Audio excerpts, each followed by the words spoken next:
Hi, Misha here. And when you think of the McDonnell Douglas F-4 Phantom, you probably don't think of Japan, Japanese Self-Defense Air Force. But actually, they were one of the largest users of the F-4 and were one of the few to manufacture it outside of the USA and made the very last one. And just this month, Hobbymaster released a model of the very first Japanese Phantom. And last year, or early this year, they released a model of one of the very last Phantoms. And this is the F-4EJ. As you can tell, it's pretty much an F-4E, but with a few Japanese changes. And this is an F-4EJ Kai, which is their updated, modified version. So I thought we would talk a bit about the history and go into that. And don't say anything about the Pytot tube on the new model. I literally just got it, put it on the table, and one of the cats ran into it. A very big cat, who is thankfully my wife's. So she will be responsible for fixing it or helping me get a new one. It happens. Anyway, we can still talk about the Japanese Phantom's history. Let's just get into it. Alrighty, I shook the cat down for money. This model is of one of the two kind of pre-production F-4EJ models assembled in the USA entirely by McDonnell Douglas. The Japanese use of this plane dates back to the 1960s when they were looking for a replacement for their Lockheed F-104J starfighters, which they had a custom variant of too. The Starfighter, while it was a very impressive aircraft in some regards, also had some major shortcomings. Well, in November of 1968, the Japanese government, the Japanese Air Force, announced that they had selected the new McDonnell Douglas F-4 to replace it. And the F-4E was coming online as the newest version, replacing the F-4D, with one of the most notable changes being the integration of a internal cannon. And of course, by 1968, towards the end of the year, the F-4 was starting to make quite a name for itself in Vietnam. So, a modified version was ordered, and it first flew in February of 1971. Then the two prototypes or pre-productions were delivered to Japan. The next 11 were delivered as so-called knockdown kits to be assembled by Mitsubishi in Japan, and from there Mitsubishi would begin licensed production using less American components over time and more Japanese. In total, counting the two beginning ones, they would build about 140. And production would run, well, the first Japanese built version flew in May 12 to be exact, of 1972, and the last F-4EJ came off the assembly line in 1981, a bit ironically on May 20th, meaning it was a 9-year production. And the Air Self-Defense Forces were buying these in relatively small batches, kind of gradually phasing out the old Starfighter, but consistent batches. And it's kind of interesting because Mitsubishi would be the last company to build an F-4 Phantom in the world. And so kind of wrapping up a very long production run of about 5,200 some odd planes. So while a lot of countries use the Phantom besides America, not many actually built it. But let's take a closer look at what Japan had.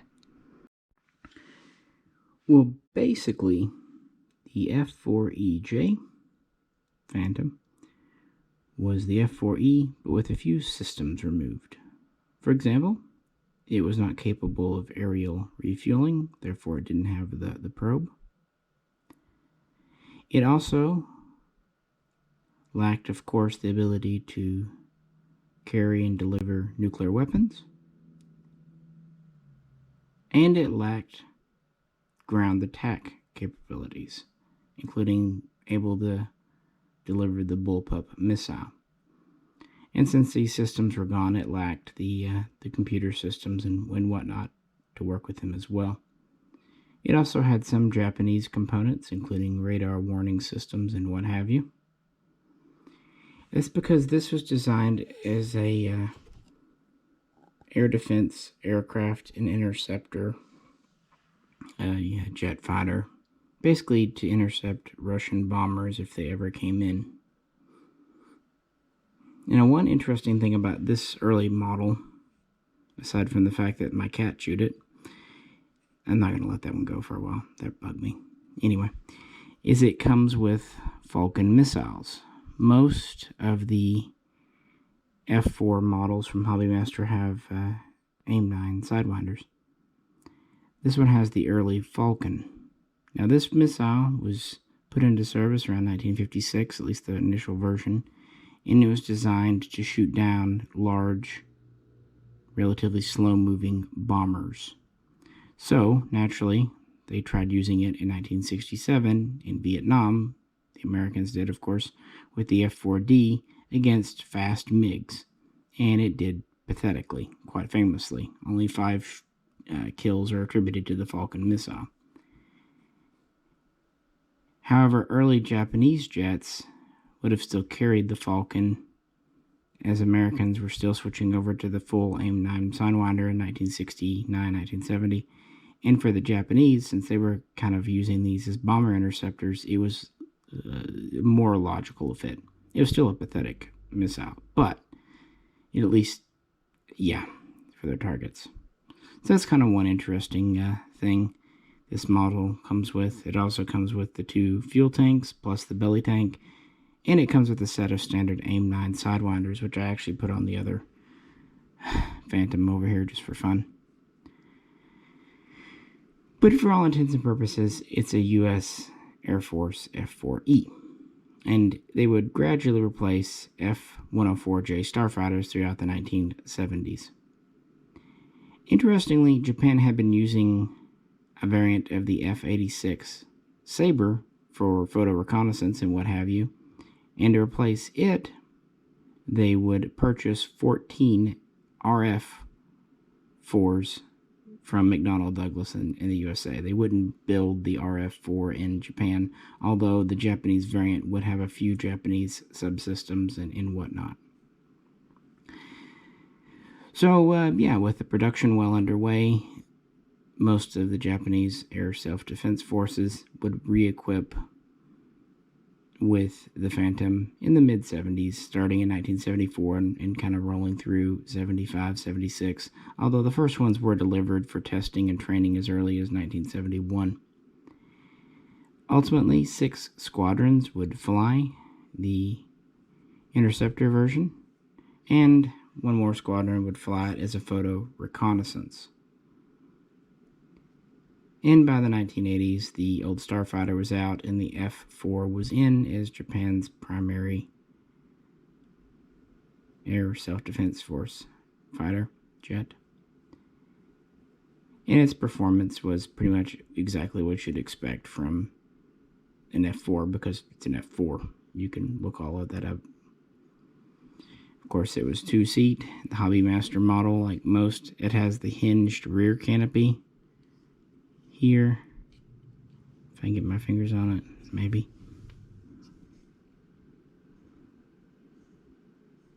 And the front is a plug-and-play thing where you can either have up or down. And of course, gears are up or down. In the last couple of years, Hobbymaster has also gone to kind of a single-piece landing gear for their Phantoms. Before, they had more of a 2- or 3-piece system, which was a little more fidgety. My only gripe about the Hobbymaster Phantoms is that you can't have the belly tank. Although with the Air Commander one you can, so kind of wish they would do that. But other than that, it's pretty much metal with the horizontals being plastic and the tail vertical plastic, but then the wings and everything are metal. I've done a comparison with a Air Commander, so you can check that out. But yeah, this one just came out in the early scheme, and I thought it was interesting before my cat chewed it. And I like the little Falcon missiles. And anyway, like I said, it came with the AIM-9s that I stuck on the other version here. So with that, let's talk about the F-4EJ Kai. So, the F-4EJ Kai, modified, updated version of the F-4EJ. And this is essentially a restored F-4E with some updates per the 1980s and 1990s. Now, some might think that Japan was kind of against ground attack, strike, more offensive-looking activity with their aircraft because of external pressure from the Western Allies. But this is not true. The Allies would have been very happy for Japan to be a kind of a bulwark against communism, much as West Germany had been. But the Japanese themselves, following World War II and how they felt about the way that turned out, wrote into their own constitution lots of restrictions on their own military. And of course, there was a lot of technology the Allies weren't really keen on letting them have too. I mean, obviously they were going to let them have nuclear weapons and all that, but I digress. The first kind of ground attack strike aircraft Japan worked with, at least domestically, was really the F-4, Mitsubishi's F-4. And they were going to purchase a few hundred of these, but eventually the number was scaled back quite a bit to well under 100, meaning that Japan really did not have enough aircraft to fulfill that role. So they began looking at the F-4EJ, which at the time, of course, was just for air activities. They looked in to see what it would take to kind of restore ground attack and to give it anti-shipping capabilities. And in 1984, the first prototype flew, with the first production model conversion handed over to the Japanese Air Self-Defense Forces in November of 1989. At that time, they had about 125 F-4EJs still flying. A few had been lost to accidents, a few had just exceeded their flight hours, so on and so forth. Of these, 96 were ultimately selected for conversion to the Kai, with work progressing through about 1992. What they did, they gave it a new central computer. They gave it a more modern radar system, which was much more effective and lighter weight. They also gave it a heads-up display. They gave it look-down, shoot-down capability. And they wired it and equipped it to be able to hit ground targets and to carry anti-shipping missiles, as well as guided and unguided bombs and carry rocket pods. Basically, again, fulfilling the same role as the as the F1. So it was a bit of a stopgap measure, but it was them restoring kind of what the F-4E was intended to be, a multi-role aircraft. But already by the mid-90s, the F-15 was supplanting the F-4 in Japanese service, and then soon the new F-2 would come along as well. So they knew its days were numbered, but they were still flying. Into the 21st century, 90 were still in active service, plus the RF-4s, plus 15 more F-4s were converted to F-4EJ Kais, and they would have essentially photo reconnaissance pods. And on and on and on. Japan kind of really put pressure on the West to allow them to use the F-22 Raptor, but that didn't happen and was probably not very likely. Then they next looked at the Eurofighter Typhoon, but in this time period, 2007, 2008, it was still kind of in development hell. And they even considered refitting some F-15Js to fulfill some of the roles of the F-4, but this got axed by the government. So it wasn't until 2011 that Japan selected this plane's successor, which was to be the F-35. They would ultimately purchase A's and some B's, but of course, yeah, that plane had no troubles at all, right, in development and production. Right.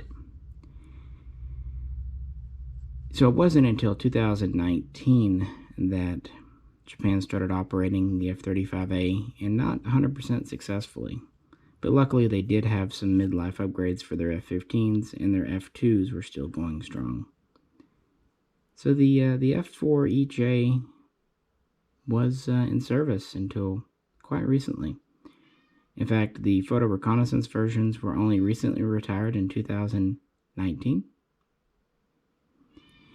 And most of the interceptor squadrons have retired, although one squadron is still officially operating the F-4 while it transitions over to the F-35A, with the complete retirement of the F-4 in all its guises scheduled for next year. But yeah, like I said, this one has the AIM-9 missiles from the other model, just because I thought it would be fun. It also came with tanks and stuff, but I don't know. I kind of made it a more simplified configuration.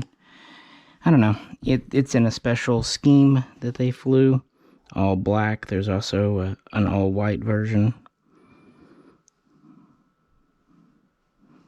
That's not the cat that chewed my other model. That is Hobo, who would never chew a model because she's behaved.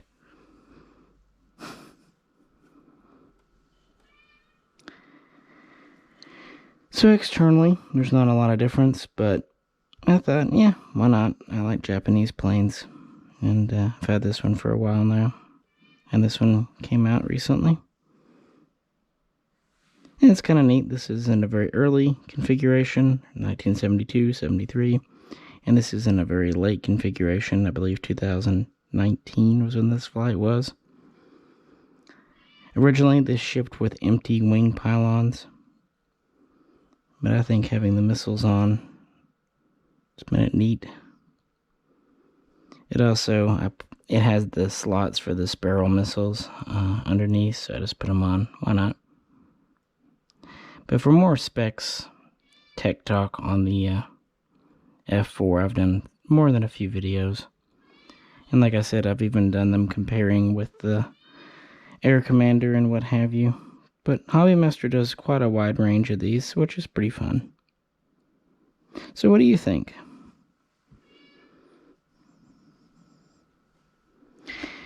The Japanese Phantom.